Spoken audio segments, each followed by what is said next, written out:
What was that? I don't know. Anyway, Math Morning. Mr. Dirk is here. We're going to be talking about slope today. And we had this slug moving. I don't know how fast he was. Were you trying to figure out how fast he was going? We'll find out, but man, it was pretty slow. All right, let's get started with a slope lesson. So this over here is my house. This is my slug friend. I call him Fred.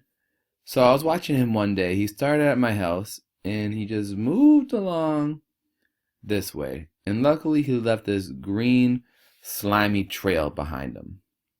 And when I was watching him, crawl away, I was timing him also. I wanted to see how fast he was going. And I made a little graph over here. We have the time, how long it took him to crawl on the x-axis. And I'll put a little x over here. And then the distance, how many feet away he was from my house. I'll make that the y-axis. And I was watching him, but I couldn't watch him the whole time. It was pretty boring watching this slug crawl around.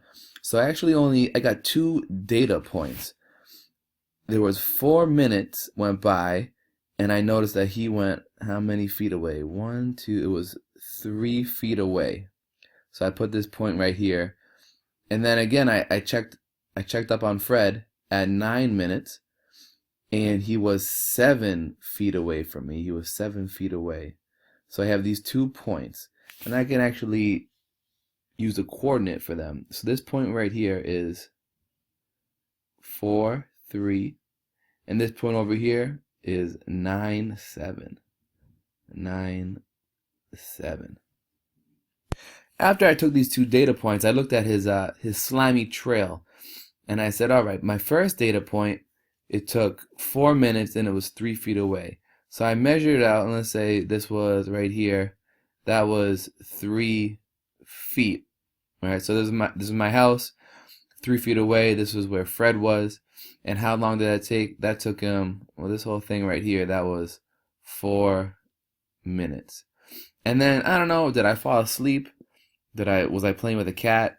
I'm not sure what happened, but the next time I checked, it was 9 minutes, and he went 7 feet. 7 feet. So he was right there, and this whole thing took how long? 9 minutes. So if I want to find the speed of my slug, what I can really do is find the slope between these 2 points right there. If I can do that, I'll know how many minutes it took him to go a certain amount of feet. The first thing I want to do was find how far he traveled between these 2 points. All right, this was 7 feet, that was 3 feet. On this graph over here is this part right here. How could you do that? Well, I know 7 minus 3, that's going to be 4 feet. So you could just subtract those numbers, or you could even count how many boxes are right here. There's 1, 2, 3, 4. So the change in distance was 4 feet. After that, I want to see the change in time. So I looked at it, it was 4 minutes. Later on, it was 9 minutes. So I could subtract these 2 numbers, 9 minutes minus 4. That's going to be 5 minutes, right?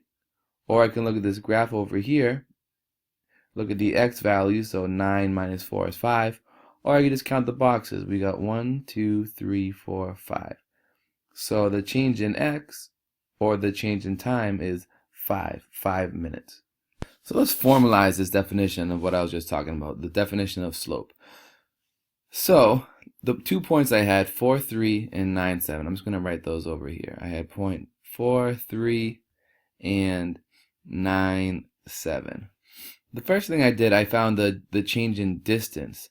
So what I did was take 7 minus 3. That was the 7 minus that 3. And what I did after that was find the change in time, which was this 9 minus this 4. Right? That 9 minus that 4.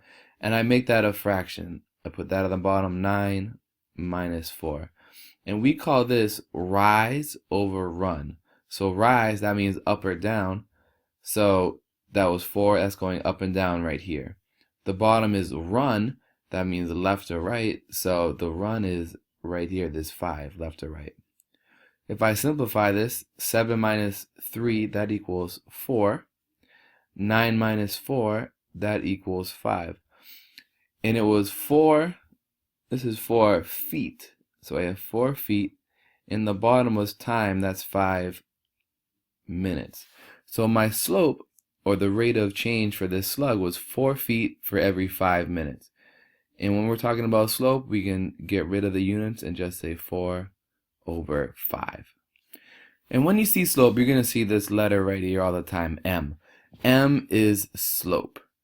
And the standard definition of slope, we say that is the change in y over the change in x. So the change in y was how much did it change? 7 minus 3, these are both y values, we subtracted them. And the change in x, 9 minus 4, that was 5. So the change in x is horizontal, the change in y is vertical. You might also see it written with these triangles. These are called delta. So that's the change in y over the change in x. You see this when you get to calculus also. So these are two formal ways to talk about slope. Another thing that you hear a lot of teachers say, you might have heard it before, is called rise over run. I know I said it earlier in this video. So rise, that's how much you go up and down. Run is left and right. And rise, that kind of sounds like wise, right? So we always have the Y's on the top. Rise, wise, a little bit of a rhyme. And on the bottom we have the X's.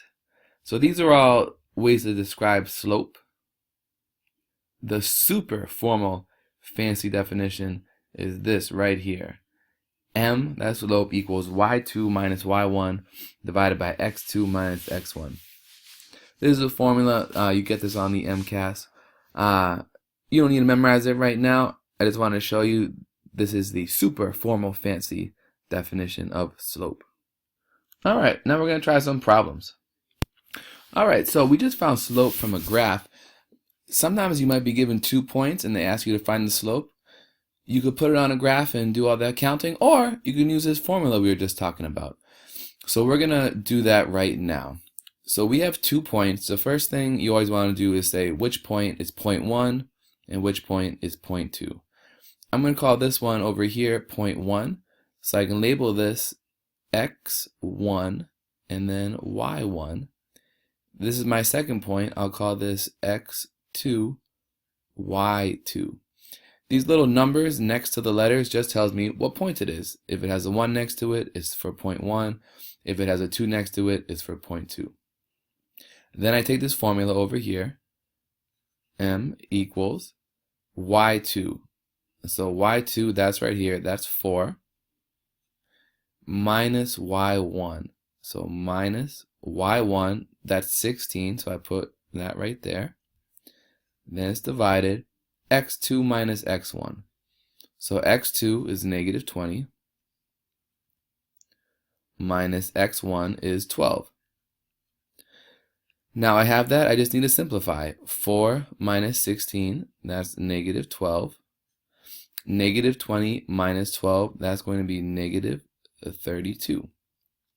This right here is a slope, but if you can reduce this fraction, that's what we want to do.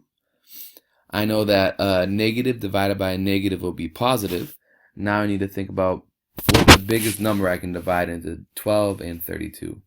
Well, I know it can be 4. So 12 divided by 4 is 3. 32 divided by 4 is 8. So my slope is 3 over 8. This could be 3 apples every 8 days. You could do different things like that, but the slope is 3 over 8. So now what I want you to do, try to find the slope for this one over here. Pause the video, then check and see if your work matches my work. Go. So a question I always get asked is, does it matter what point you choose to be point 1 or point 2? Well, it doesn't matter. And I did it over here. I did 2 separate ways because the first time I chose this point to be point 2, and the second time I chose this one. So I did 24, that's right here, minus negative 10. So 24, I said that was y2, and this was y1. So if you have two negatives, you got to be careful right there because it becomes a positive. So 24 plus 10 is 34. And then over here we had 7, that was from x2, minus 21, which was x1. And that gives you negative 14, and that reduces to negative 17 over 2. Over here I did it the other way. I said this point was y2 and x2, and this point was point 1. So I just flipped it around, negative 10 minus 24, I got negative 34, and on the bottom I got 14, and my answer should reduce to the same thing. So it doesn't matter what point you choose for point 1 or point 2, you should always get the same answer. So now I'm going to show you a different way, a different problem, and a different way to approach this. So sometimes you might get a table like this. You see x's and y's, and you can always think, okay, this first point is going to be 0, 3. These are all x's, these are all y's, so my other point will be 1, 7, 2, 11, 3, 15, and 4, 19. So these are all points, but you see them a lot in tables. What you can do is just kind of look at the change in x's and the change in y's. So if I look at my y's first, I can say, okay, from 3 to 7 is the difference in 4, because 3 plus 4 is 7. Excuse me. And then from 7 to 11, well, that's also 4. And it looks like every time it's increasing by 4. All right, 15 plus 4 equals 19. So every time it goes up by 4. Over here, it goes 0, 1, 2, 3, 4. So every time on the x side, it's increasing by 1, 1, 1, 1. So remember the definition of slope. We said it's the change in y over the change in x. And so that is going to be 4 over 1, because every time y changed, it was up by 4, and every time x, it changed by 1. If you don't like that, you could always, cover up some of these things and say, okay, we have 2 points right here. Let's see, we've got 0, 3, and 1, 7, and use those 2 points, put them in the formula, and you can find the slope that way. And I'll even do this one up for you. So it could be m equals y2, I'll say that's 3, minus y1, which is 7. And then over here, x1 would be 0, minus x1 will be 1. 3 minus 7, that would be negative 4. 0 minus 1 is negative 1, and that was simplified because you have 2 negatives to 4 over 1. So you could do either way. Use if you can see the pattern, that's great. If you can't, you could always just choose any 2 points you want, and you should get the same slope. Let's look at this one, see if we can find the pattern. So I look at the y's. To get from 22 to 17, I have to do, that's minus 5. To get from 17 to 12, and that's also minus 5, because 17 minus 5 equals 12. If I do 12 minus 5, I get 7. 7 minus 5 is 2. Okay, so the y's are decreasing by 5. What about the x's? To get from negative 2 to 1, I need to increase that by 3. So that's a plus 3. 1 plus 3 is 4. Alright, these are all increasing by 3.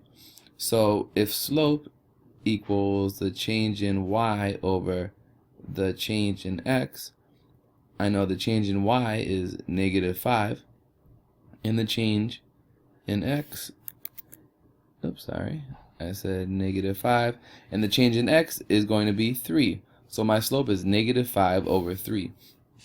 And again, if you can't see that pattern, that's okay. You can cover these up. Do I want to choose these 2 points, those 2 points? It doesn't really matter which ones you choose. I'll even choose these 2 just to see if they work. So let me get my pen back up. So the slope, I'll call this 0.2. So y2, 22, minus y1, that's right here, is 2, over x2, which is minus 2, minus x2, which is, I'm sorry, x1, which would be negative 10. So I just chose those 2 points, put them in the formula. 22 minus 2 is 20. Negative 2 minus 10 is negative 12. Is there something I can divide these by? I think 4. If I have a positive divided by a negative, my answer will be a negative. 20 divided by 4 is 5. 12 divided by 4 is 3. So boom, I got the same slope as I did from just looking at the table. Alright, let's do one more. Alright, this last one we have 3 points. So the first thing you do, you see a pattern. Alright, so 6 to get to 12, I've got to do, that's plus 6. From 12 to 17, well, 12 plus 5 is 17. Ooh, okay, these are different numbers. That's a warning sign. They have to be the same. Like over here, these are all 1s, these are all 4s, 3s, negative 5s. Over here, to get from negative 8 to 4, that's going to be a plus 12, I believe. And from 14 to 16, that's plus 10. So if these are different, that's a big warning sign. That means you can't do it. You need to just choose 2 points and do it the old-fashioned way. Alright, so what points would I choose? I would choose these bottom ones right here, just because they're both positive. You can choose any one you want, but I would, if it was me, I'd choose the positive ones. So slope m equals, I'll say this top one, I'll say this is x1, y1, x2, y2. So y2, 17 minus y1, 12, divided by x2, 14 minus x1, 4. 17 minus 12 is 5. 14 minus 4 is 2. So this slope right here is 5 divided by 2. Wait. So far we found slope from looking at a graph, and we also found slope from having 2 points in a table. But there's a lot of other ways we can find slope. This is one of my favorite ones, looking at an equation or algebraically finding a slope. So you see this y equals 3 over 4x plus 1. This is written in the form y equals mx plus b. So if you have an equation that's written like this, remember m is the slope. So if it's set up like this, y is first, a number, and then x, and then plus another number or minus, excuse me, the number in front of the x will be the slope. So this right here, 3 over 4, this is the m. So I know that the m equals 3 over 4. So this slope is 3 over 4. Many students write 3 over 4x. You don't need to write the x. It's just the number in front of that x. Right, what about this one over here? It says y equals 2 minus 2 over 5x. Alright, so remember this formula is y equals mx plus b. Let me put it in the right order so that I can look at this formula. So if you remember, the commutative property of addition says we can switch these around. Alright, so I can really make this negative 2 over 5x, and this is really a plus 2, so I can say plus 2. So y equals negative 2 over 5x plus 2. Now I know that this is the m, it's in front of the x, and I can just circle it. Negative 2 over 5. So this one, m equals negative 2 over 5. Also, if you know that you have the y and then a number and then the x over here, you could circle it right here, but just keep in mind the negative in front of it. So the slope is negative 2 over 5, and that is that. Alright, the next one. When you're looking at a graph, you can find the slope. You need to find some points. So here's a point right there, bam. There's another one right there, pow. And there's another one, boom, a bam, boom. I'm choosing these points because they're not in the middle of nowhere. This point crosses this line right there in the y-axis. This point crosses this line and that line. You could identify some points and then use the slope formula, but I just like to count. So what you do, you start at any point you want. I'll start at this one right here, and you count the rise. So how do I get to this point over here? Well, I have to go down, right? How many do I go down? 1, 2. So I went down 2. If you're going down, that means it's -2. If you go up, it's positive. Alright, so now I'm right here. I need to get to that point. So I have to go to the right. How many? 1, 2, 3, 4. So I went to the right 4. If you go in the right direction, that's positive. So right is positive, up is positive, left is negative, and down is negative. So I have -2 and 4. -2, that was the rise, and 4 is the run.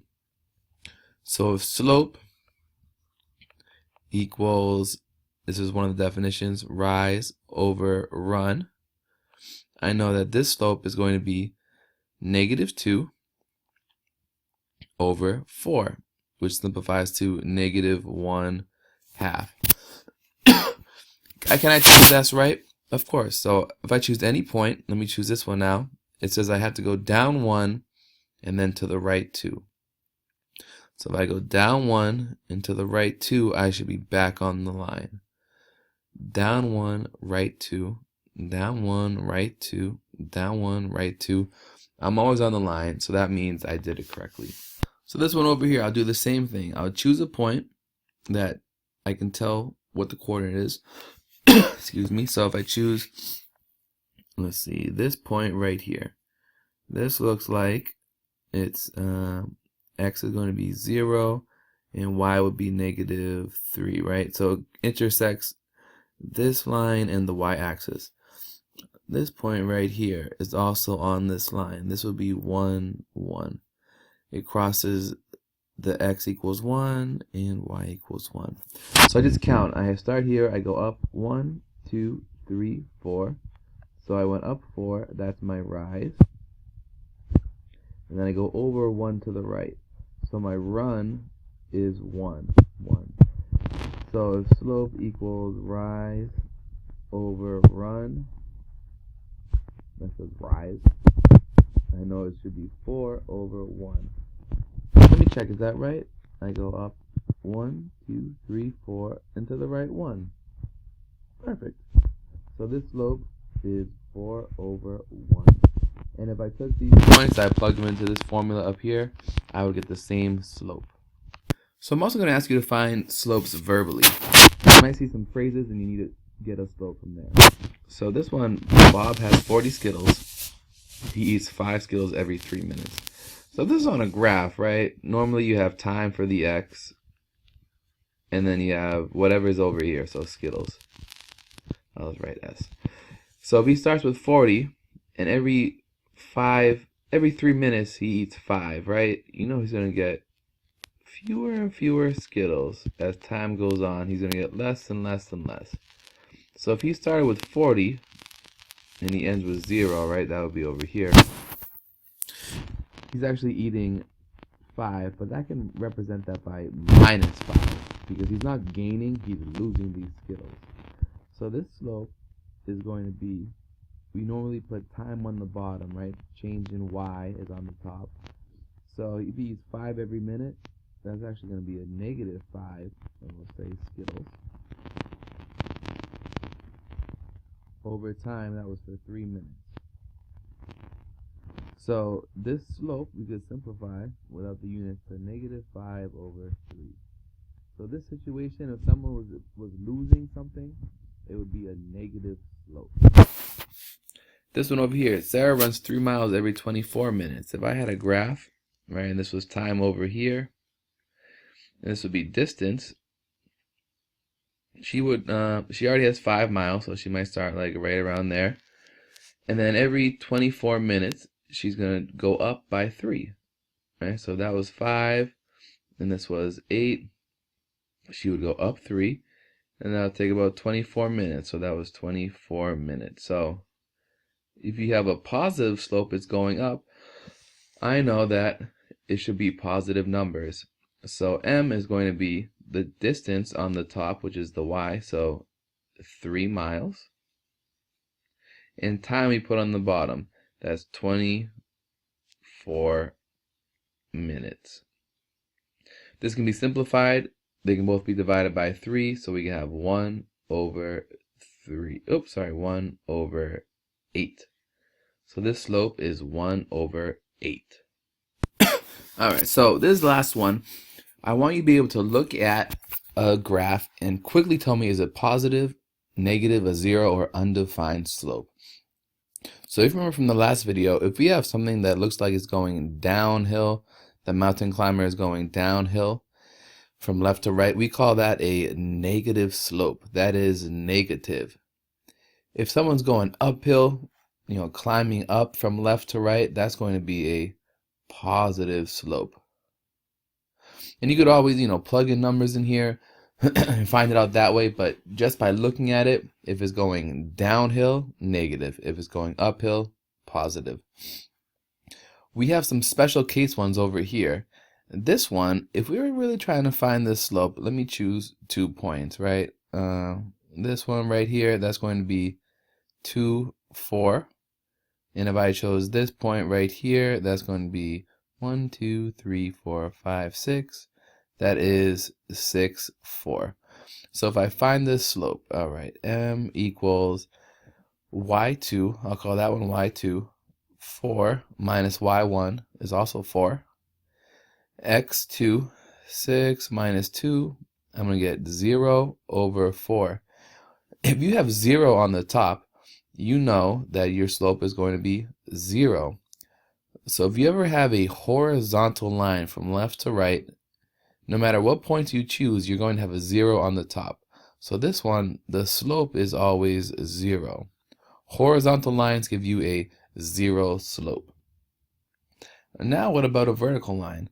So if I chose this point right here, that's going to be 4, 1.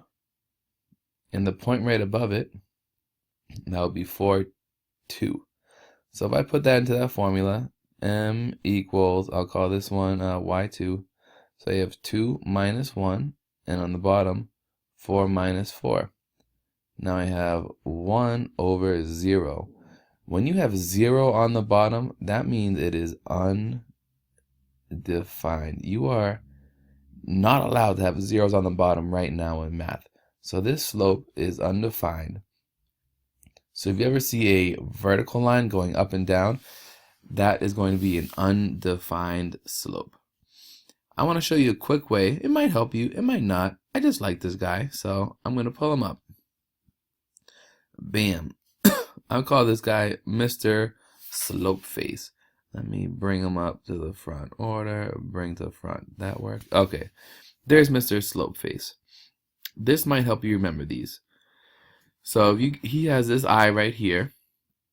I'll put a plus sign right there, because if you have a line going up to the right, it's like a positive slope. This eyebrow over here is going down to the right. That's negative. So he's kind of winking at you. So you could always draw this picture. He's winking up to the right, positive, down to the right, negative. Now you have this nose. This is the vertical line.